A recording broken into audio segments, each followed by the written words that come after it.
Graça e paz, boa noite, meus irmãos, amém? Amém. Aleluia. Abra sua Bíblia, Evangelho de Marcos, capítulo 5, verso de número 25. Deus abençoe a vida do meu amigo pastor Bruno. Deus use ele demais hoje lá na Devec Recreio, lá na igreja do amigo pastor Davi Leal. Sempre bom estar aqui, meu amigo pastor Clebson. Deus abençoe sua vida, sua casa, sua família, seu ministério, a todos os nossos irmãos, pastor Cid, tantos amigos bons aqui dessa casa. Um dia eu vou ter uma barba dessa. Eu tenho orado, tenho orado. A sua barba e a barba do pastor Alfredo me inspira, mas Deus não tem me ouvido, não.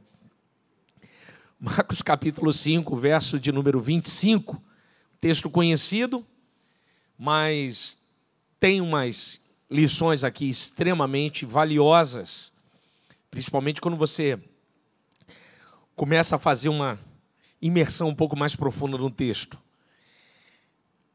E aconteceu que certa mulher, que havia 12 anos, sofrendo de uma hemorragia, e que havia padecido na mão de muitos médicos, tendo despedido de tudo quanto possuía, sem contudo nada aproveitar, antes piorava.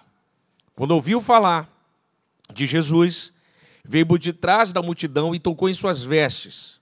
Tem uma versão interessante que fala assim, que esgueirando-se. Aí você consegue ter uma ideia um pouco melhor do texto, não? Ou seja, se escondendo por detrás. Esgueirando-se, veio por detrás da multidão e tocou em sua veste. Porque dizia, se eu apenas lhe tocar em suas vestes, ficarei curada. Logo cessou a sua hemorragia e sentiu no seu corpo estar curada deste mal.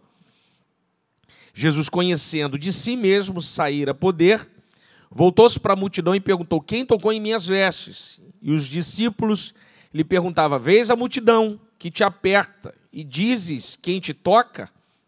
Ele, porém, olhava ao redor para ver aquela que fizera isso. Então a mulher amedrontada, trêmula, sabendo o que tinha acontecido, prostrou-se diante dele e declarou-lhe toda a verdade. E ele disse, filha, a tua fé te salvou, vai-te em paz e seja curada do seu mal. Curve a sua cabeça. Deus bendito, louvamos o seu nome e te engrandecemos, Pai, na beleza da sua santidade. Fale conosco nessa noite através do teu evangelho, através da sua palavra, para a honra e glória do teu santo nome, em nome de Jesus. Amém.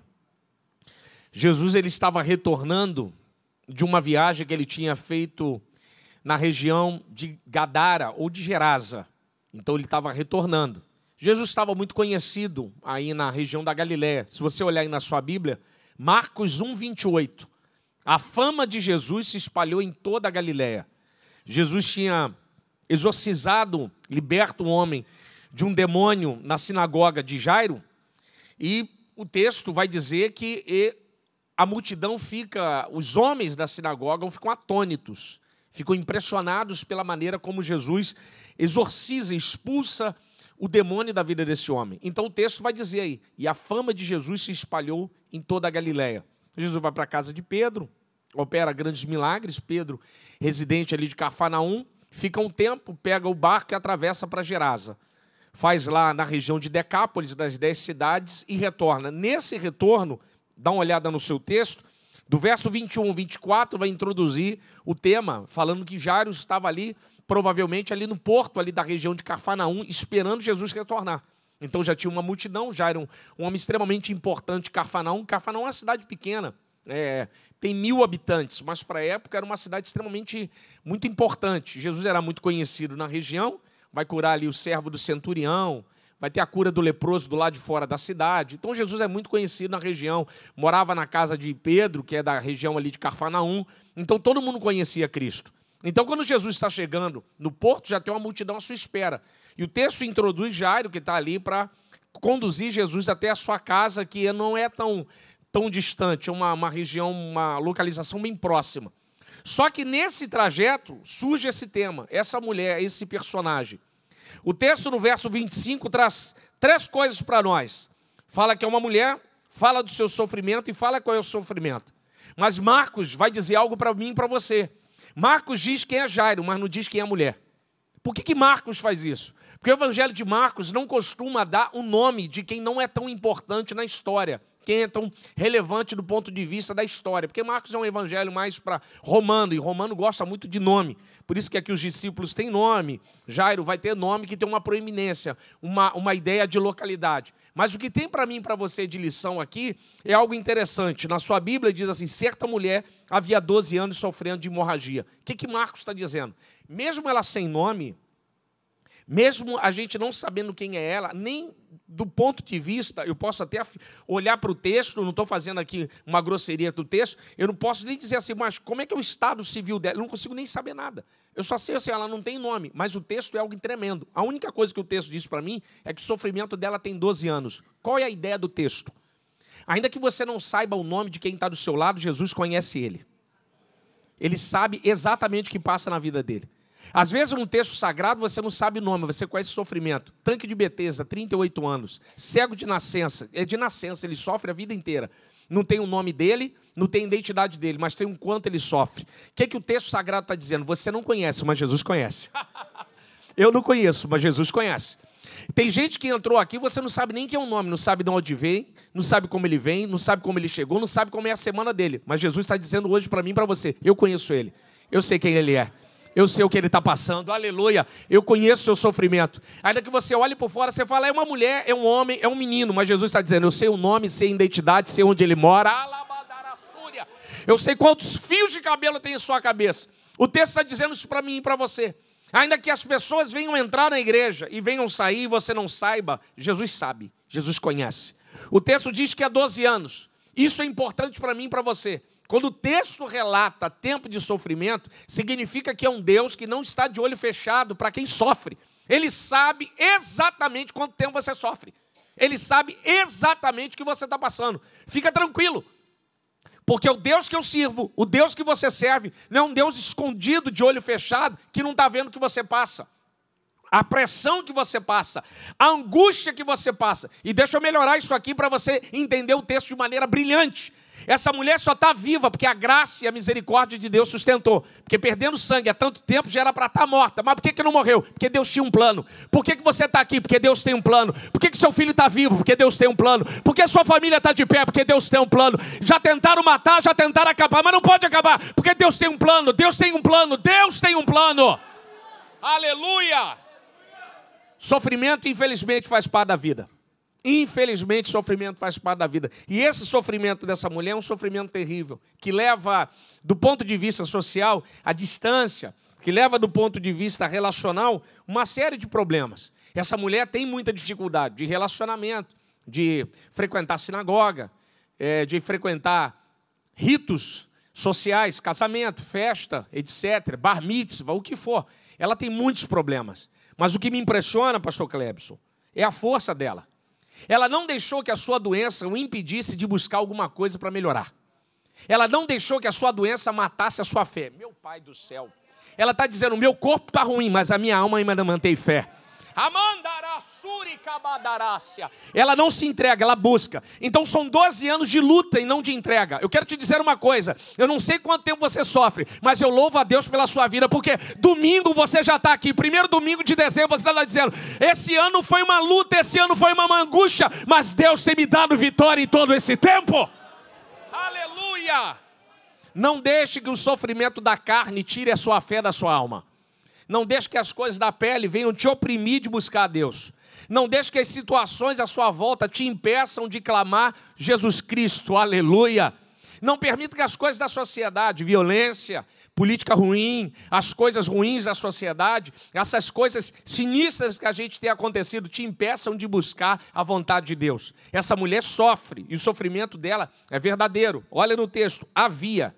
A ideia de havia, o pastor Clebson, é um tempo contínuo, ou seja, é um tempo de bastante tempo de sofrimento, mas é um tempo tão contínuo, tão contínuo, que ela continua. Ela está dizendo, eu estou há 12 anos sofrendo, eu continuo sofrendo, mas eu não desisti de buscar algo. Não importa o quanto tempo você passou, o importante é que, quem sabe, hoje é o dia final desse sofrimento. Por que eu posso falar isso? Pastor, isso é muito sério, é sério, mas olha o texto aí. Vê se o texto diz que ela sofre há 13 anos. 14 anos. Dá uma olhada na sua Bíblia aí. Vê se é 16 anos. Por que é 12? Porque ela vai encontrar com Jesus. Ela vai encontrar com Jesus. Eu não sei quanto tempo você sofreu, mas quem sabe hoje é o ponto final de Deus para a sua vida. Se eu fosse você, eu dava um glória e tomava posse dessa palavra.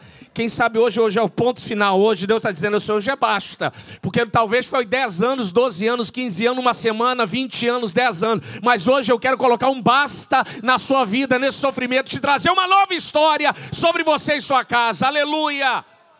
A ideia do texto é exatamente isso. É um texto que trabalha, é um texto que nos impulsiona, que faz a gente acreditar e buscar. A Bíblia vai dizer no verso 26... que havia padecido nas mãos de muitos médicos e tendo despendido de tudo, quanto possuía, sem nada aproveitar, antes piorava. É claro que o texto aí tem ele faz um jogo de palavra em grego que não importa, não é tão importante para a gente falar. Isso aqui é mais para um café lá da terça-feira, lá na sede. O jogo de grego de palavra aqui é interessante. Ou seja, ela buscava ajuda e não melhorava, ela só piorava. Ou seja, ela gastou muito recurso financeiro em busca de algo que ela não conseguia resolver. Porque ela tinha um problema que o dinheiro não conseguia resolver, assim como eu e você. Às vezes a gente tem um problema que a gente quer que o dinheiro resolva, e o dinheiro não consegue resolver. Por que você está aqui e por que eu estou aqui? E por que essa mulher estava lá na Galileia? Porque ela tem um problema que eu e você também temos alguns problemas igual a ela. Qual o problema que ela tinha? O problema dela era de saúde. Então, ela tentou, talvez, do ponto de vista do network, da aliança. Porque para encontrar médico na época, o médico é muito místico. A medicina era muito mística, muito rudimentar. Então, tinha que procurar. Onde tem um médico? Lá, tal cidade. Então, ela viajou. Aqui eu estou fazendo uma conjectura, não é tão grosseira. A gente não conseguia achar médico nessa época, igual a gente encontra aqui. Às vezes é difícil, você vai na UPA e... é só o Senhor para dar graça. Aí você conhece a história também, a gente sofre também às vezes. Então, esse problema aqui, ela tinha que ter network, ela tinha que ter contato, ela tinha que ter conhecimento, ela tinha que ter recurso. Só que o contato dela, pastor Cid, não resolveu. O recurso dela não resolveu. E o médico não resolveu. Assim é você, assim sou eu, assim é ela. Por que ela foi lá? Porque ela tem um problema que o médico não resolve, o dinheiro não resolve e o network não resolve. E por que ela está lá e por que eu estou aqui? E por que você está aqui? Porque eu e você temos um problema que o network não resolve, que o dinheiro não resolve e o médico não resolve. Mas nós estamos aqui, e ela está ali, porque tinha alguém lá, e tem alguém aqui, que resolve o que o dinheiro não pode resolver. Oh, aleluia! Que resolve o que o médico não pode resolver. Deixa eu melhorar. Que resolve o que o juiz não pode resolver, o que o advogado não pode resolver, que o engenheiro não pode resolver, que o prefeito não pode resolver, que o governador não resolve, que o presidente não resolve. Tem alguém aqui que estava lá que pode resolver o que ninguém resolve. O nome dele é Jesus. Aleluia! É o autor e consumador da nossa fé. Aleluia! Abadarassuri remandarassoria. Por que ela vai buscar? Porque os médicos não resolvem. Às vezes, acontece comigo e com você. Primeiro a gente vai aos médicos. É legal, é bacana, é do jogo. Isso é do jogo de ser humano. Temos que procurar, eles estão aí. Mas o cristão tem que ser diferente. O cristão vai, eu vou até procurar um médico, mas vou falar com Jesus. Eu vou falar com Jesus. Porque tem situações, filhinho, que o dinheiro não vai resolver. E a Bíblia Sagrada está recheada desses textos. Eu estou estudando João, vai fazer quase 2 anos do Evangelho de João. Aí estou em João 6, agora começando a fazer lá, terminei a exegese lá do texto, começando a tirar a riqueza. Você vê lá em João 6 da multiplicação dos pães lá, que o Felipe vai falar, mas sim, olha, André, mas não tem nem Felipe e André no diálogo. Um leva pão e o outro vai falar com dinheiro. Não, mas 200 denários não resolve. Jesus pega o pão e agradece. Jesus não pede, Jesus não fala assim, Senhor, multiplica, ele só agradece. E quando o pão é multiplicado e o peixe é multiplicado, ele achando que ia resolver com dinheiro. Jesus está dizendo assim, ó, dinheiro não resolve tudo. Eu resolvo o que o dinheiro não resolve. É o que essa mulher está passando. A medicina estava tentando resolver algo que não conseguia resolver. Mas era para Jesus resolver. Deixa eu falar algo para a sua vida. Talvez você entrou hoje aqui, nesse domingo, e você tem buscado algo para resolver na sua vida. Mas eu quero te falar uma coisa. O dinheiro não vai resolver. O médico não vai resolver. Quem vai resolver é Jesus. Jesus vai descer, aleluia, sobre a sua vida e vai lhe tocar. Eu acho interessante no texto, sem contudo nada aproveitar, antes piorava. Ao invés da melhora, a medicina da época, é claro, colocava ela para baixo. Ela talvez não entendia, pastor Clébio, que isso aqui tudo fazia parte de um cenário, de um propósito, que às vezes a gente se relaciona com Deus do ponto de vista da expectativa e não da esperança. Às vezes, quando você vai a Deus com expectativa, Ele nos frustra. Que isso, pastor? Expectativa e esperança é diferente. Marta tinha expectativa de cura, mas Jesus tinha esperança de ressurreição. Não, ele vai vir aqui e vai curar Lázaro. Jesus não vou curar, ele vai ressuscitar. Então, para realizar a esperança do céu, a expectativa de Marta teve que ser frustrada. Às vezes você entra e fala assim, pastor, eu tenho expectativa de algo. Jesus, não é expectativa, é esperança. Porque o que eu tenho com você não é isso que você quer. O que eu tenho com você é o que o céu quer. O que eu tenho com você é outra história, é outra capacidade. Talvez ela piorando, não tinha nem ideia na mente dela o que estava acontecendo. Ao invés dela melhorar, ela piorava. Porque lá na frente, daqui a 12 anos, já tinha um encontro marcado da eternidade na agenda, dizendo, você vai encontrar um homem que ele é chamado de o Galileu, mas ele é meu filho. Ele é um enviado, ele é o Messias, e você vai ser mudado. A gente não entende essas coisas. Os planos de Deus, às vezes, para nós é muito difícil. Quando você estuda a epístola de Paulo aos Romanos, às vezes, eu dei aula agora na Faculdade Vitória em Cristo, gravei as aulas de Romanos. Aí eu fazendo lá a aula para os alunos, num debate lá na Devec Taquara, falando para os alunos a respeito do plano de Deus sobre Romanos. Paulo, quando encontra Cristo, Paulo, eu só usar um exemplo bem simples, correndo risco de ser simplista demais. É como se você estivesse trabalhando numa grande empresa de venda, de marketing, e Deus é o CEO da empresa. Eu e você, nós três, estamos lá trabalhando, Si também está lá junto, estamos juntos lá. Aí chegou um novo contratado, Paulo. Ih, rapaz, esse cara é bom. Aí a gente vai para o CEO da empresa, Deus fala assim, Deus, põe esse cara lá em Roma, vai arrebentar, a gente vai vender muito. Põe esse cara lá em Roma que a gente vai capotar em venda. O que Deus faz com Paulo? Trava Paulo durante 25 anos. Paulo só vai a Roma 25 anos depois do seu encontro. Aí você fica assim, mas por quê? Roma é a capital do império? Mas por que Deus não mandou Paulo de novo direto para Roma? Porque se Paulo vai de primeira para Roma, você não tem epístola aos romanos. Se você não tem epístola aos romanos, Lutero não se converte. Se você não tem epístola aos romanos, você não tem John Wesley convertido. Se você não tem epístola aos romanos, você não tem Agostinho, o maior teólogo depois de Paulo. Às vezes Deus trava algo aqui para daqui a 25 anos fazer algo maior. É porque você olha para agora, mas Deus está olhando no futuro. Jesus está dizendo hoje para você, o seu sofrimento não é em vão, porque o que eu vou fazer na sua vida é algo tão grande que quando você olhar lá na frente, o meu nome vai ser glorificado em todo o tempo da sua casa. Você acredita nisso? Você acredita nisso? Você crê nessa palavra? Aleluia!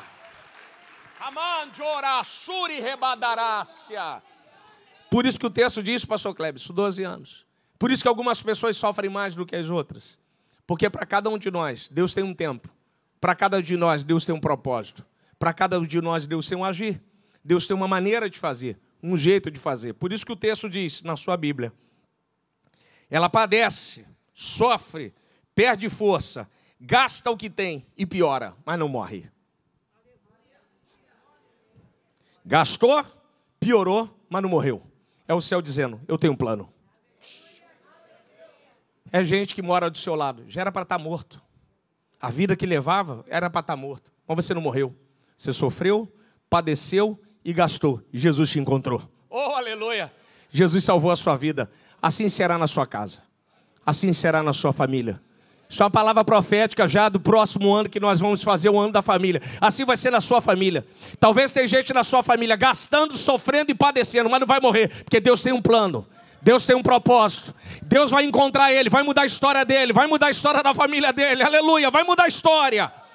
Há um plano de Deus, há um projeto de Deus. Ano passado o nosso pastor pregou na Slavec, falou sobre antropologia bíblica. Qual foi a palavra dele? Cada ser humano que nasce, Deus já está dizendo, eu tenho um plano. Só o fato de você estar aqui e estar respirando, Deus do céu está dizendo, eu tenho um plano sobre a sua vida. Seu filho nasceu, Deus tem um plano nele. A sua filha está lá, Deus tem um plano. Ah, pastor, mas ela não está aqui, ela está lá num bloco, ela está não sei onde, não esquenta a cabeça não, importante que você está aqui. E a sua oração feita aqui vai pegar ela lá, e vai trazer ela e ele para cá em breve. Você e toda a sua família vai dizer, eu e a minha casa serviremos ao Senhor. Aleluia! É o que acontece aqui no texto. Só que o texto tem uma decisão. Verso de número 27. Ouvindo falar de Jesus.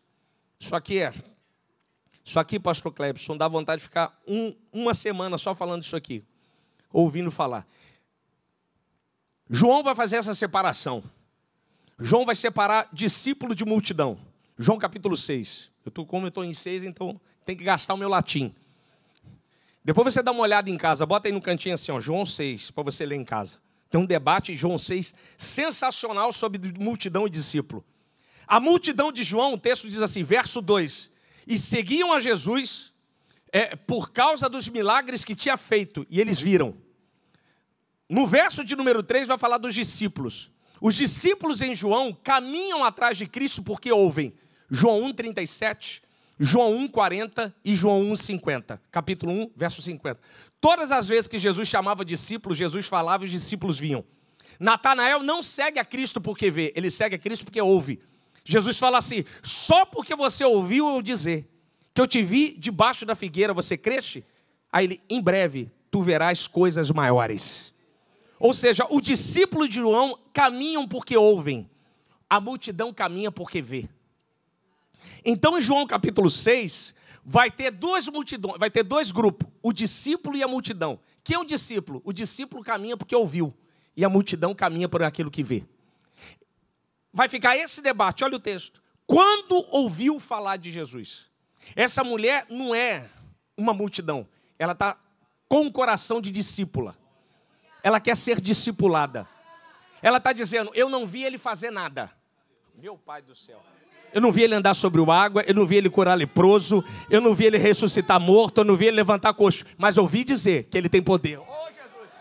Eu não vi nada, mas só no fato de eu ouvir, eu creio que ele pode fazer na minha vida. Ah, Jesus! Ela está dizendo, eu nunca vi nada, mas eu creio naquilo que eu ouvi. A fé é pelo ouvir. Romanos 10, 17, a fé vem pelo ouvir a palavra de Deus. João, ele quando revela a ideia da multidão, sobre da questão de ver, de ficar aficionada naquilo que vê, eu acho interessante que Jesus dá demonstração a respeito disso. Isso é o debate de toda a Bíblia. Mateus vai falar a mesma coisa. Depois você lê lá em Mateus capítulo 12, verso de número 22, quando Jesus exorciza o homem com um demônio mudo. Aí os fariseus, Mateus capítulo 12, verso de número 33, ele vai dizer assim, mas o Senhor não vai nos dar um sinal? A Jesus não, nenhum sinal será dado, senão o sinal do profeta Jonas. A partir desse momento, toda vez que tem fariseu no texto, no evangelho de Mateus, Jesus não faz milagre, ele prega parábola. O fariseu sai fora, ele faz milagre. Tanto que ele vai multiplicar pão no deserto. Fariseu perto, parábola, pregação. Por que Mateus está dizendo isso? Se tem fariseu é porque não quer glorificar o milagre. Ele quer ver o milagre para testar. E quando tem fariseu, não tem milagre. Se tem fariseu, vai ter só palavra. O que Jesus está dizendo? O meu milagre não é para satisfazer o seu coração, é para glorificar o meu nome. Meu Deus! Jesus está em busca desse tipo de pessoa. De gente que crê em Cristo só naquilo que ouve. Olha, eu não vi nada, eu não senti nada, mas me falaram que Ele tem poder. Por que você está aqui? Por que eu estou aqui? Porque talvez você e eu não vimos nada, não sentimos nada, mas ouvimos que tem um Deus que morreu na cruz do Calvário, ressuscitou ao terceiro dia e reina sobre nós. E no seu nome, aleluia, há poder, aleluia! No seu nome há poder. E eu acho interessante que essa mulher ouve falar de Jesus, ela só ouviu. Ela ouviu e guardou. A minha pergunta para você é, o que você tem ouvido e o que você tem guardado? Talvez ela ouviu muitas coisas, não tem jeito, acabou. Desiste da vida, se mata, pula da ponte, acaba com a sua vida, desiste, não tem jeito. Acabou para você, você gastou dinheiro, não vai ficar curada. Mas ela preferiu guardar o que era bom, Jesus. Eu não sei o que as pessoas têm dito para você, dizendo, desiste, isso é coisa de doido, é beato, não vai dar jeito. É a melhor coisa você guardar. Há uma promessa, há uma promessa, há uma promessa, aleluia. Há uma palavra, há uma promessa. A melhor coisa que eu e você podemos fazer é guardar aquilo que Deus tem falado para nós e não aquilo que o diabo tem falado para a gente. Porque às vezes o diabo fala e fala muito. Fala na sua cabeça assim, ó, e não tem jeito não. O tempo está curto, o prazo está curto, não vai abrir. Mas Jesus disse para você, se creres em mim, ainda que esteja morto, aleluia, viverá. Ela pega uma palavra que ouviu falar de Jesus e vai em busca desse Cristo. Do Cristo que ela não viu, do Cristo que ela ouviu. Por que você está aqui? Por que eu estou aqui? Nós estamos aqui em busca de um Cristo que a gente não vê, mas de um Cristo que nós ouvimos. Por que Abraão é o pai da fé? E por que Moisés não é o pai da fé, mas Abraão é o pai da fé? Você já parou para pensar? a dinâmica do texto, Bíblia é um negócio sensacional. Por que Abraão é o pai e não Moisés? Porque quando Deus fala com Abraão, direto com ele, a última vez que Deus tinha falado com o homem foi com Noé. De Noé para Abraão tem 600 anos de distância. Deus falava com Noé, arma a arca, vai chover muito. Provavelmente ele morava na Baixada, ele já sabia, quando chovia, né, vocês já entenderam, né? Vai chover demais e você tem que fazer uma arca. Vai chover e ele faz a arca. 600 anos depois, Abraão, peraí, 600 anos depois ele vai falar de novo, vai. Ele fala com Abraão, Abraão não vê Deus, não sente Deus, não vê nada, ouve uma voz e crê na voz. Quando ele fala com Moisés, tem sarça. Quando ele fala com Davi, tem azeite. Quando ele fala com Abraão, só tem voz. Não tem nada para olhar. Ele vai chamar para a tenda lá fora. Olha, está vendo as estrelas? Estou vendo. É isso aí. É a única coisa que ele fala, é estrela. Não tem sarça pegando fogo, só tem voz. Ele é o pai da fé porque ele crê numa voz sem ver. Meu Jesus de Nazaré, rapaz. Isso é muito profundo, cara. Essa mulher crê em Cristo só em ouvir, sem ver. Só o fato dela ouvir e crer, o milagre dela já acontece. Você talvez não recebeu ainda, mas vai receber. Porque só pelo fato de você estar aqui, é porque você já crê nesse evangelho. Você já crê nesse evangelho. Só o fato de eu e você estarmos aqui. Nós já cremos nesse evangelho pregado, nesse Cordeiro de Israel, nesse Deus maravilhoso. Eu acho interessante no texto, que a Bíblia diz assim, na sua Bíblia, por gentileza, ouvindo falar de Jesus, veio por detrás da multidão e tocou em suas vestes. Deixa eu falar pelo menos do verso de número 28, depois o verso no 27 eu retorno. Porque dizia assim, tenho apenas de lhe tocar em suas vestes, eu ficarei curada. Tem um lance de vestes aí no texto, que pouca gente explora. Se você virar a sua folha da sua Bíblia aí, Marcos capítulo 3, no verso de número 11, se eu não me engano, 11 não, no verso de número 10, já tinha uma fama, pastor Cleves, das pessoas dizendo que lançavam sobre ele para tocá-lo. Jesus já tinha essa fama no Evangelho de Marcos. Marcos vai dizer que as pessoas tocavam em suas vestes para serem curadas. As pessoas já se lançavam. Isso vai repetir em Marcos capítulo 6, verso de número 36, se eu não me engano. Deixa eu ver isso. 36 vai dizer na sua Bíblia. Vai falar a respeito, 56. Versos Marcos 6, 56, vai dizer que as pessoas tocam nas suas vestes para ficarem curadas. Então já tinha essa fama de Jesus de tocar em suas vestes, mas tem uma coisa muito bonita. Malaquias capítulo 4, verso de número 2, tem uma profecia de Malaquias, dá uma olhada na sua Bíblia. Malaquias 4, 2 diz assim, o sol da justiça se levantará para vós, que temeis ao meu nome, e a cura trará sobre as suas asas. Saireis e saltareis como bezerros no estábulo. A palavra aí, na sua Bíblia, cura sobre as suas asas. Em hebraico, tzit, tzit. Orla do vestido.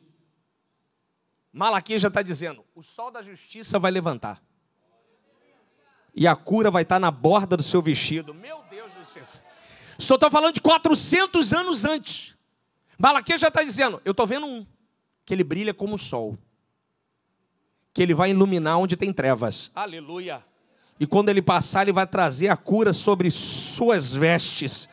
Havia essa profecia messiânica, que o Messias traria a cura sobre as suas vestes. E isso aqui eu acho interessante, é a consciência dela, essa ideia dela, que veio por detrás e trocou. Se tão apenas eu tocar em suas vestes, eu ficarei curado. Ela está dizendo, eu não preciso nem encostar nele. Ela cria tanto em Cristo. Ela tinha tanta consciência de quem ele era. Isso aqui eu acho bonito só pelo fato dela ouvir. Ela está dizendo, eu não preciso de nada. Eu não preciso de nenhum sinal. Só pelo fato de eu ouvir que ele tem poder, eu creio nesse Cristo que tem poder. O nosso problema é que às vezes a gente ora a Deus e quer um sinal. Deus está em busca de uma geração que não peça sinal, mas que creia na palavra, mas que creia no Evangelho, aleluia, que creia na palavra lançada pelo altar. Que chega assim, não eu creio nessa palavra para mim. Eu creio que se hoje eu tomar posse dessa palavra, hoje, nem agora, nesse momento, a minha vida começa a mudar, Deus começa a transformar, Deus começa a visitar, aleluia. Ela crê de maneira tão intensa e tão bonita, que o texto diz assim, e veio por detrás das suas vestes, e dizia, se eu tão apenas tocar, ficarei curada. Verso de número 29, o texto diz, e logo cessou a sua hemorragia. e sentiu no seu corpo curada deste mal. O termo mal aí é um termo, algumas versões vai falar sobre flagelo. Eu não sei qual é a versão sua aí que é flagelo. É uma ideia de, é um mal como se ela estivesse sendo chicoteada, que ela sentia no corpo. Mas olha o texto bíblico, que coisa interessante. Olha que coisa bacana. Ela sente no seu corpo, está curada do mal. O toque dela em Cristo, ela curou. Meu irmão, eu não sei o que você vê aí não, mas eu vejo um negócio aqui muito bonito. Jesus é tão poderoso que Jesus nem falou com ela. Ela só encostou nele. E 12 anos de sofrimento, sumiu. Duas coisas. Em primeiro lugar, a consciência que distante de Cristo eu não posso mudar. Eu tenho que chegar perto. Ter um relacionamento à distância não muda. Para ter mudança, tem que chegar perto. Tem gente que quer mudança de vida de 12 anos de sofrimento, mas não chega perto. Quer um relacionamento distante. Não se entrega ao altar, não chega perto de Cristo. Hoje Jesus está dizendo, chega perto de mim.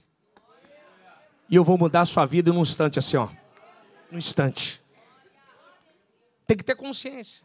Tem que ter ousadia. Tem que saber que se chegar perto, vai mudar. No texto sagrado, para a gente fazer um paralelo aqui, depois eu volto de novo lá em cima, dá uma olhada na sua Bíblia. Os discípulos, Jesus vai dizer assim, ó, Jesus conhecendo de si sair a poder, voltou-se para a multidão e perguntou, quem me tocou?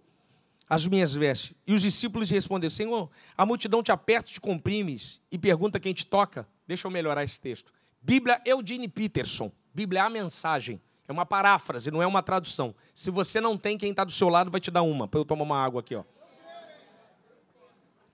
Fala assim, ó, você vai me dar uma. Aproveita que é Natal, ele vai te dar uma, isso. E deixa Deus te usar. É baratinha. É baratinha. A Eugene Peterson, a Bíblia A Mensagem, é a paráfrase, não é uma tradução. Dá uma olhada na sua Bíblia. Verso de número 30 diz assim, ó, quem me tocou? Aí verso 31 diz assim, os discípulos responderam, vês a multidão te aperta, te comprime e pergunta quem te toca? Eugene Peterson, Jesus pergunta assim, quem me tocou? Aí os discípulos perguntam, Senhor, a multidão te aperta e te comprime, e o Senhor pergunta quem te esbarrou? Aí Jesus, não foi um esbarrão, foi um toque. Qual a diferença de esbarrão para toque? Esbarrão não transforma. Esbarrão é involuntário. Esbarrão eu vou no culto de domingo por ir, porque está na agenda. Esbarrão eu carrego a Bíblia por carregar. Esbarrão eu dizimo por dizimar. Esbarrão eu oferto por ofertar. Esbarrão eu oro por orar. Toque é diferente, é consciente. Toque transforma. Toque muda, aleluia. Toque é com ousadia. Toque é com consciência. Por que ela foi tocar em Jesus? Porque ela quer ser transformada. Porque quem quer ser transformado, toca nele de maneira consciente. Porque sabe que uma vez tocando em Cristo, a vida vai mudar. Aquilo que era pecado vai ter que sair, porque a santidade de Deus vai entrar sobre a vida dele. Aleluia! Porque é impossível quem toca em Cristo permanecer a mesma pessoa. Ninguém fica igual. Olha o texto, a multidão esbarrava em Cristo. Quantos foram mudados? Dá uma olhada no texto. Na multidão ninguém foi mudado, só ela, porque ela tocou, ela foi consciente. E o texto diz, de mim saiu poder. Jesus está dizendo, todo mundo aqui está me esbarrando. Esbarrão involuntário. É quando você esbarra com alguém na multidão, oh, desculpa, eu não queria esbarrar em você. Infelizmente tem gente assim, entra na igreja e esbarra. Não, Jesus, desculpa, eu não queria te esbarrar. Foi sem querer, eu pisei no seu pé. Mas quem quer tocar, filho, tem consciência. Ele enfrenta a dificuldade, ele enfrenta a fraqueza, ele enfrenta a multidão, ele enfrenta a falta de tempo, ele enfrenta a falta de recursos, mas ele fala, eu vou encostar nele. E eu não quero ir embora da mesma maneira como eu entrei aqui hoje. Aleluia! Toque é consciente. Toque é saber que se eu encosto nele, a minha vida vai mudar. Toque é saber se eu chegar perto dele, encostar no seu poder, o poder dele vai vir sobre a minha vida. Não adianta, meu irmão, viver uma vida de esbarrão não transforma. Esbarrão não transforma. O que essa mulher quer, ela não quer milagre, ela quer presença. Porque milagre não salva, presença salva. Eu conheço gente que experimentou milagre e saiu da igreja, mas eu nunca vi quem experimentou presença abandonar o evangelho. Camandarassúria. O que essa mulher quer? Ela quer uma presença de Deus, aleluia. Você pode adorar o Senhor, você pode bem dizer o Espírito Santo de Deus. A minha pergunta é para você, você quer ser alguém que vive uma vida de esbarrão? de domingo em domingo, de segunda em segunda, de quarta em quarta, entra na igreja, esbarra em Cristo e a vida permanece a mesma, eu quero te falar uma coisa: o Deus que eu sirvo, o Deus dessa igreja, o Deus do pastor Silas, o Deus do pastor Bruno, o Deus do pastor Clebson, o Deus do pastor Cid, dos pastores dessa igreja, o Deus desse irmão que está sentado do seu lado, ele tem tanto poder que só em você encostar ele e 20 anos de sofrimento vai embora, e qualquer problema vai embora, o demônio vai embora, as portas se abrem, porque ele tem todo o poder em suas mãos. Mas tem que ser consciente, tem que ter ousadia. Olha o texto. E veio por detrás dele. Ela planejou, ela fez um plano, botou na agenda. Ela está dizendo assim: eu preciso fazer isso. Tenha propósito na vida. Vai encostar em Cristo? Tenha propósito. Eu vou me encostar nele. E esse mal aqui hoje vai embora. Aquela porta fechada vai ter que abrir, porque eu vou encostar nele. Aleluia. É ter consciência.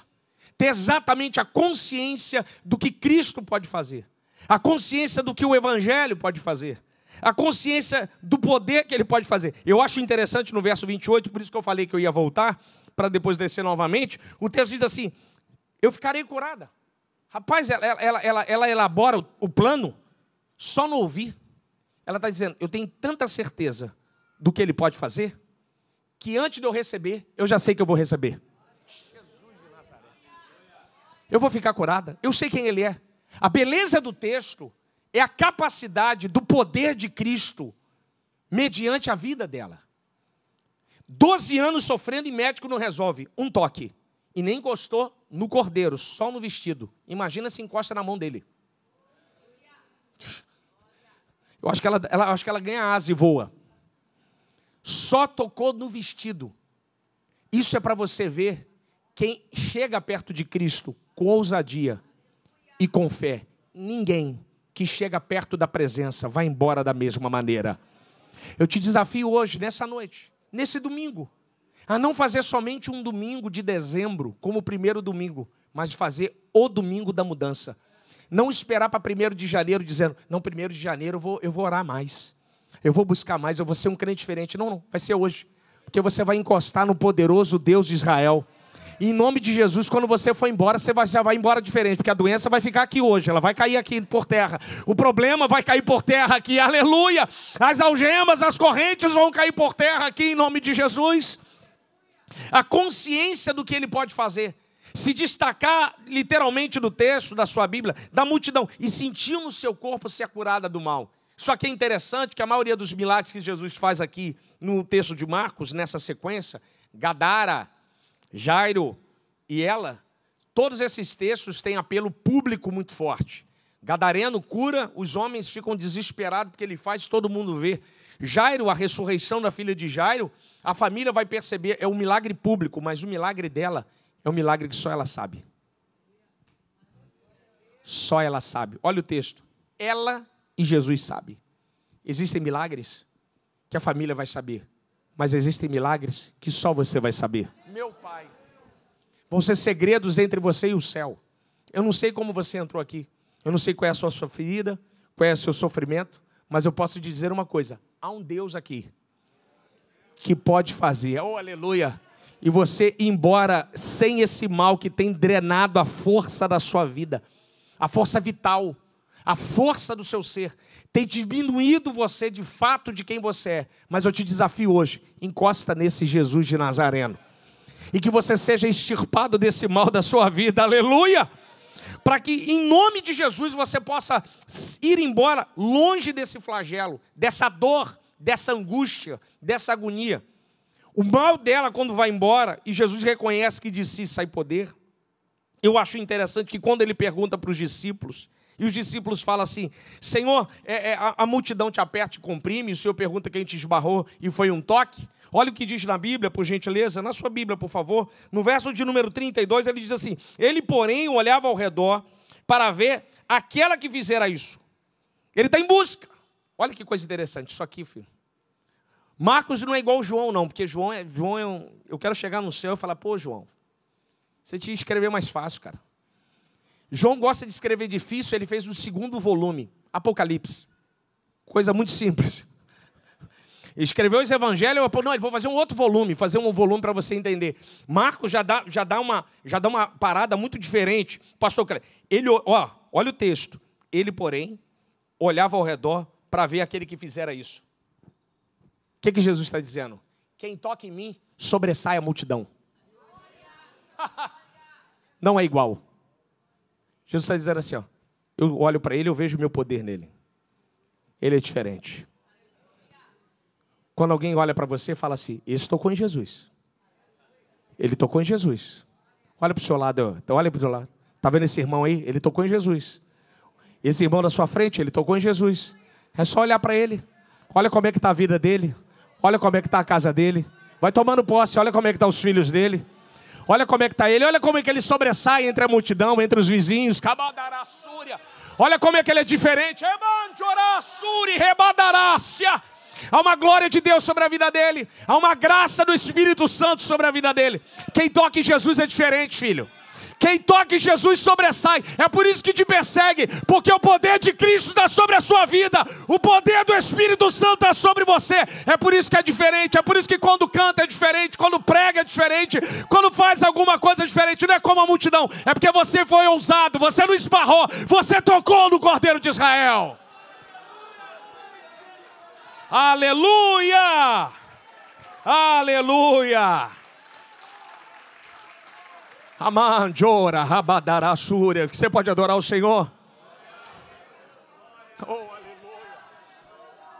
Oh, abadarassúria, rebadarassúria. Remanda, cubadarasique, rebadarássia. Remanda, souri, rebássia. Rebandarassúria, rebai. Camanchor, que banarassúria. Performance não salva. O que salva é o poder de Cristo. O que salva é a fé. Por isso que o Pai procura adoradores e não adoração. Porque a adoração está no céu, mas Ele procura adoradores que adorem em espírito e em verdade. Gente que compreenda o que é tocar na graça, o que é tocar na glória. Olha o texto. E olhava ao redor para ver quem fizera isso. Olha na sua Bíblia, olha em cima. A multidão te aperta, ó. Aqui, ó. Pastor Cid. Ó. Lotado. Jesus. Ele não foi. Ele não foi. A cara era a mesma. Esse não foi. Tem jeito de crente, parece crente, mas não tocou não. Esse aqui esbarrou. Ah, foi ela, ó. Olha o texto. Olha na sua Bíblia, ó. Verso de número 33. Olha o efeito de quem toca. Trêmula, sabendo o que aconteceu e prostrada, declarando toda a verdade. Quem toca em Cristo tem temor. Quem toca em Cristo está prostrado. Quem toca em Cristo sabe que é Ele que faz. Está destacado da multidão. Olha a multidão, mesma coisa. Ela trêmula, temor, olhando para si, sabendo o que tinha acontecido, prostrada diante dele. É fácil perceber quem é tocado por Cristo. É fácil perceber quando a pessoa é mudada pelo Evangelho. Quando a pessoa encosta na graça e fala assim, eu quero, cansei de esbarrar. Não quero mais uma vida de domingo. Eu quero ser tocada. Eu quero ser tocado pela graça. Eu quero ser transformado pela glória.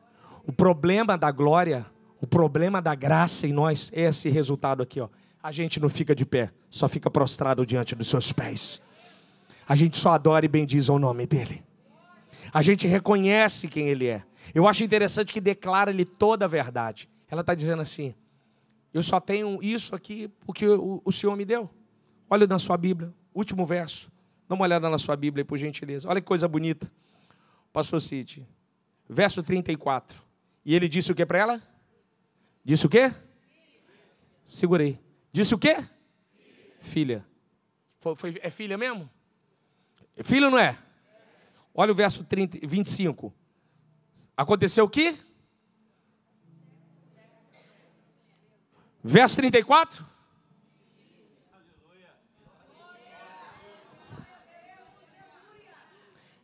Certa mulher. Eu sei quem ela é. Ela é filha. Ela entrou sem identidade, mas agora ela tem filiação. Eu sou o pai dela. Oh, Jesus! Você não sabe quem ela é, mas ela é filha. Ele é filho. Aleluia! Ela não é mais criatura. Ela não é mais alguém que sofre. Ela não é alguém que padece. Agora ela tem uma filiação. Ela é minha filha, o meu sangue está sobre ela, o meu poder está sobre ela. Ela tem uma herança, ela tem uma vaga na mesa. Ela faz parte da minha salvação. Aleluia! Ele está dizendo assim, você não sabe quem é ela. Ela entrou anônima, para você é anônima, mas para mim ela é filha, para mim ele é filho. Ele é lavado e remido pelo meu sangue. O meu espírito está sobre a vida dele. O nome dele está escrito no livro da vida. Aleluia! Aleluia! Eu acho isso aqui tão sensacional. A gente entra uma coisa na presença dele e sai outra. Por isso que eu digo, é impossível chegar perto da glória e continuar a mesma pessoa. Participar de um culto, de uma adoração no quarto, no momento de comunhão, de mesa, ceia, ou dentro de um carro, quando você põe um louvor. Irmão, quem toca na glória, qualquer momento a glória desce. Por isso que as pessoas falam comigo, mas pastor, você glorifica, mal chega na igreja e dá glória, você está sentindo alguma coisa? Eu falei, não, mas é por isso que eu glorifico. Eu não glorifico, não é porque eu estou sentindo, eu glorifico é para sentir. O meu lance é com diferente. Não, pastor, eu só dou glória quando sinto. Vai que eu estou morto. Eu estou cheio de troço ruim no corpo, lepra e eu não sinto nada, porque o leproso não sente nada. Por isso que Paulo diz que nós somos a oferta no altar. Romanos 12. Vós, o vosso corpo é sacrifício vivo no altar. O que Paulo está dizendo? Se tem fogo, quem está vivo vai sentir. Se tem fogo, quem está vivo sente. Aleluia! Fica de pé em nome de Jesus. Fica de pé em nome de Jesus. Ô Jesus, que presença boa, hein? Que presença boa. Deixa eu botar a cereja do bolo aqui para você, ó. Estou quase terminando. Quase terminando. Marcos vai fazer uma sequência que tem muito a ver com a questão de filho de Deus. Você tem a questão romana. Se você dá uma olhada na sua Bíblia, depois você vê em casa. Marcos 1:1 diz assim, ó, princípio do evangelho de Jesus Cristo, Filho de Deus. Para Roma, o Filho de Deus, para a pessoa ter a deidade de ser filho de Deus, ela tem que ter 4 domínios. Natureza, corpo físico, espírito maligno e morte. Por que os 4 milagres estão aqui? Não é de propósito, é pensado. Não foi aleatório, é proposital, melhor dizendo. Marcos 4:35, Jesus acalma a tempestade. Opa, ele tem poder sobre a natureza. Marcos capítulo 5, expulsa o demônio do homem de Gadara. Opa, ele tem domínio sobre os espíritos imundos. Nós acabamos de ler. Marcos capítulo 5, verso 25. Jesus cura a mulher da sua hemorragia. Opa, ele tem poder sobre o corpo. Mais à frente, ele vai ressuscitar a filha de Jairo. Natureza, espírito maligno, corpo e morte. Ele é o Filho de Deus. Ele manda na natureza. Ele manda no corpo. Ele repreende os demônios. E ele manda na morte. Jesus hoje está dizendo assim, qual é o seu problema? É natureza? Eu sou o dono. É espírito imundo? Ele vai embora. É no seu corpo? Eu vou te curar. Tem algum problema? Alguém está morrendo? Eu também posso restaurar. Hoje ele está dizendo, você quer isso na sua vida? Você quer ser transformado? Você quer ter o poder de Cristo sobre você? Sai do seu lugar e fala assim, eu quero. Eu preciso desse poder sobre a minha vida. Antes de eu devolver o microfone ao pastor Clébson, eu quero fazer 2 convites. Quanto o ministério aqui canta, quantos irmãos aqui vão tocar, ou o ministério vai louvar, não sei. Eu quero fazer 2 convites. Para você que está afastado dos caminhos do Senhor, ou para você que não tem Jesus. Para você que entrou hoje aqui e está cansado de uma vida de esbarrar. Você quer uma mudança de verdade. Você quer sair daqui hoje? Não, pastor. Eu quero sentir esse poder. Eu quero voltar para minha casa e as pessoas olharem para mim e ver que há um poder de Cristo sobre a minha vida. Ver que a minha vida está diferente. Eu quero sentir isso na minha vida. Aquela mulher tocou em Cristo. E ela sentiu no seu corpo algo que curou, que tratou, que libertou. Eu quero convidar você que está afastado dos caminhos do Senhor, ou você que não tem Jesus. Enquanto os músicos tocam, eu quero convidar você a sair do seu lugar e vir aqui à frente dizendo, eu quero. Eu preciso dessa decisão. Falei, eu preciso desse poder de Deus na minha vida. Eu não quero viver uma vida de esbarrão, eu não quero só entrar aqui e esbarrar e ir embora. Onde está você que decide tocar em Cristo, sai do seu lugar e vir aqui à frente e entrega a sua vida a Jesus. Aonde está você que deseja dar esse passo para Cristo? Aleluia. Aleluia. Aqui uma primeira vida para Jesus. Aleluia. Aleluia. Faça festa, igreja. Faz festa, igreja. Faz festa. Faz festa, igreja. Aqui uma segunda vida para Cristo. Aleluia. Aleluia. Aleluia. Faz festa, igreja. Faz festa. Kaman, Jorá, Suri, Rebadará, Sérgia.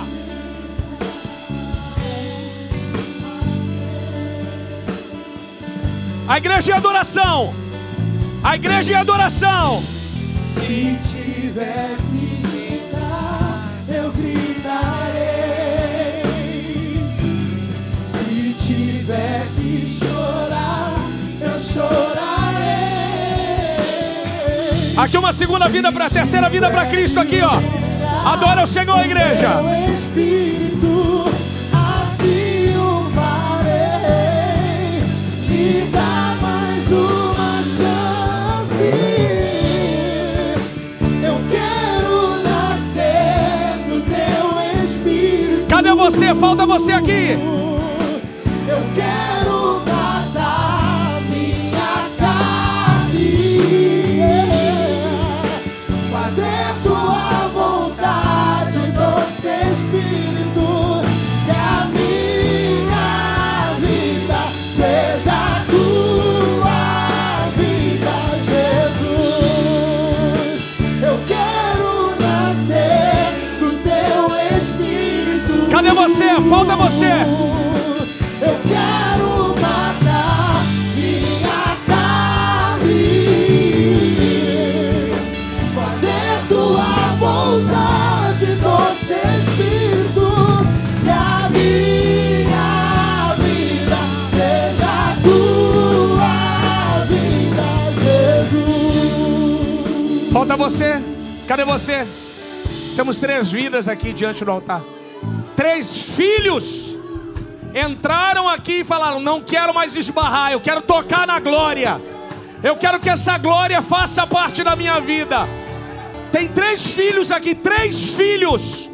Eles vão indo embora agora, diferente, como filhos. Aonde está você, que deseja dar esse passo a Cristo? Tem que romper a multidão, tem que ter consciência, tem que falar: não, eu quero, eu preciso disso. Ministério de Louvor vai cantar mais uma vez. Você peça licença onde você está. Ah, pastor, não consigo ir sozinho. Peça um obreiro. Peça esse irmão que está do seu lado. Fala assim: me leva lá na frente. Eu quero encostar em Jesus. Eu quero que essa glória faça parte da minha vida. Eu quero ser transformado por essa glória. Eu quero ser transformado por essa graça. Cante mais uma vez. E você sai do seu lugar. Venha. Eu quero nascer do teu Espírito. Aleluia. Eu quero matar minha carne, fazer tua vontade, doce Espírito, que a minha vida seja tua. Que a minha vida seja tua. Que a minha vida seja tua vida, Jesus. Glória a Deus. Você está feliz, meu irmão? Glória.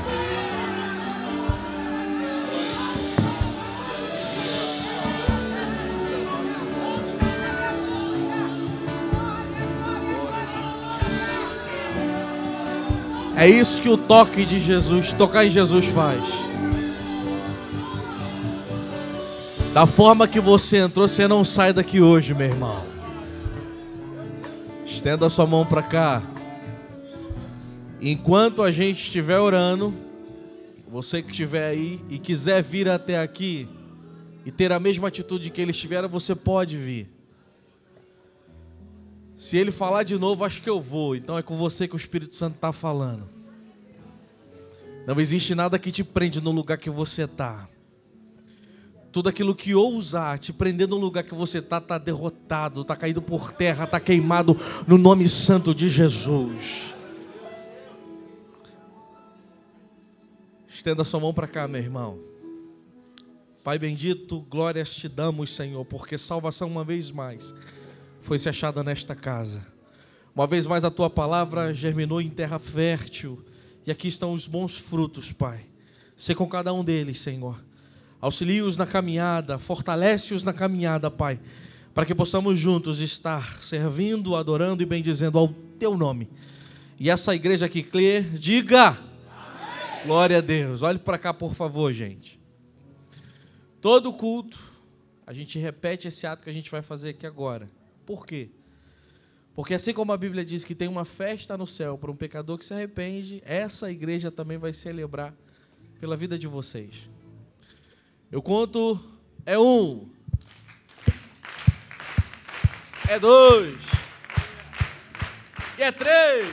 Uma nova história. Celebre ao Senhor. Pra mim, um novo tempo Deus tem pra mim. Tudo aquilo que perdido foi, ouvirei de sua boca, te abençoarei. Eu peço um minutinho de vocês mais, tá bom? Vocês acompanham o pessoal que está do lado de vocês para aquela sala ali. A gente vai dar um presente, anotar o nome de vocês. Você aplaude ao Senhor de novo, glorifica o nome dEle. Vem a nossa criançada aí.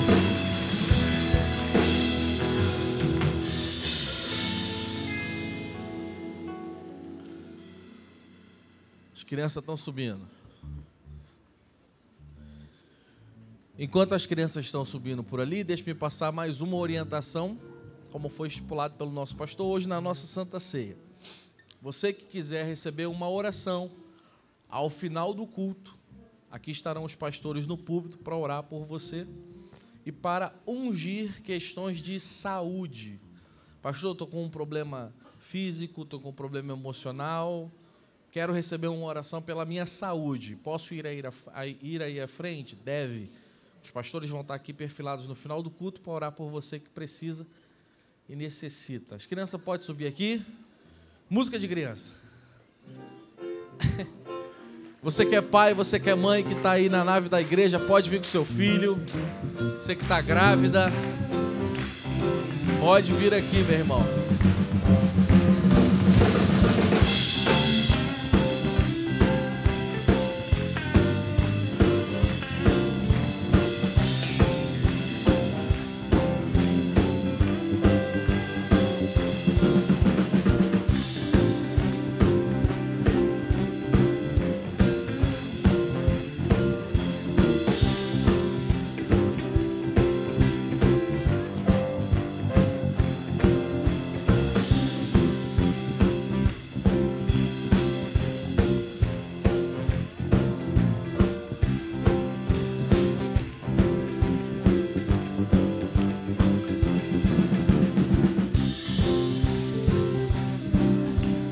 Todo mundo? Ainda tá vindo, é muita raça de criança, gente.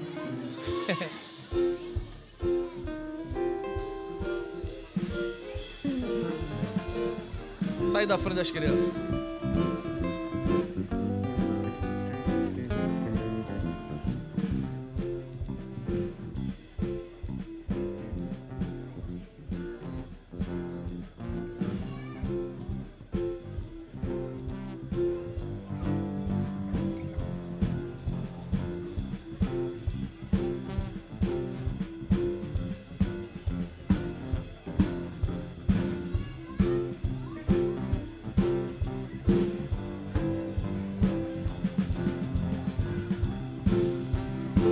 Acabou? Eles estão nascendo do chão? Acabou? Rapaz. Estenda sua mão para cá. Como todo culto a gente faz, sempre faz oração pelas nossas crianças. Ó, todo mundo quieto agora, tá?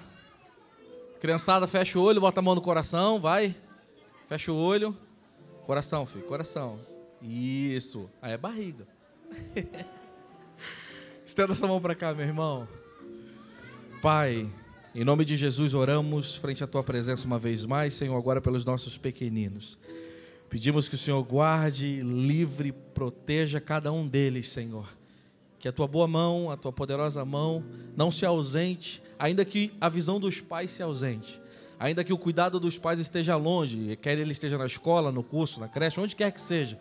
Que em nome de Jesus, Senhor, que em nome de Jesus, o guardar dessas crianças seja manifestado uma vez mais pela Tua poderosa mão. Que daqui saiam homens e mulheres de bens da sociedade, que daqui saiam homens de ciências, homens dos esportes, homens da mídia, homens, Senhor, que vão fazer a diferença. Que aqui saiam mulheres donas de casa, que aqui saiam mulheres empresárias, advogadas, grandes mulheres da sociedade. Que todos eles glorifiquem o Teu nome e a Sua maneira, é o que pedimos e cremos, em nome de Jesus. Amém e amém. Hoje quem vai orar pelos papais é uma menina que ainda não orou. Uma menina que ainda não orou. Você quer orar, meu amor? Não, ela já orou. Você não já orou? Uma menina que não orou. Vamos, gente. Vem. Você quer orar? Vem. Vem, Milena, aqui na frente. Pronto. Qual é o seu nome? Milena. Como é o nome da sua mãe? Marta Michele. Marta Michele, viu? Não é só Marta não, tá? Forte, hein? Como é o nome do seu pai? Márcio. Forte, hein? Ó, você que é papai, faça sinal de costas para você receber. Criançada, estende a mão lá pro papai e pra mamãe. Agora, ó, todo mundo orando pro papai e pra mamãe, hein? Vai. Senhor Jesus, muito obrigada por esse momento, por tudo, Deus. Obrigada pelos pais. Obrigada por tudo que nós temos, Deus. Que nenhum mal nos toque, Deus. Muito obrigada por tudo, por essa presença, por todos que me agradeceram, Deus. Muito obrigada. Em nome de Jesus, amém. Amém. Aplauda ao Senhor, gente. Vai, criançada, desce, devagar, devagar. Pelo amor de Deus. Segura aqui. Depois vocês pegam o confete, vai.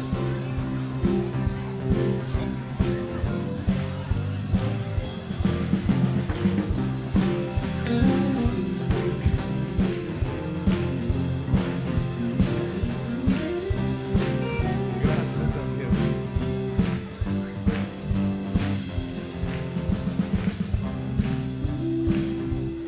Tem uma desgarrada aqui, ó. Pronto. Uma ovelha ficou para trás. Você foi abençoado, meu irmão? Você recebeu da parte de Deus essa noite? Que durante essa semana você manifeste o que você recebeu aqui. Que o toque que você deu na pessoa bendita de Jesus Cristo aqui dentro, que lá fora pessoas vejam resplandecer essa luz em você. Que literalmente pessoas venham sedentas à sua presença e digam: o que tem de diferente na tua vida, cara? O que tu fez no final de semana que tá diferente? Você tá mais bonito, você tá mais magro, você tá mais forte, eu não sei. Mas a presença de Deus vai manifestar alguma coisa na tua vida, você crê? Que você vá em paz, meu irmão. Que você encontre os seus da melhor maneira. Que o homem sanguinário, o homem mau não te encontre, não te toque.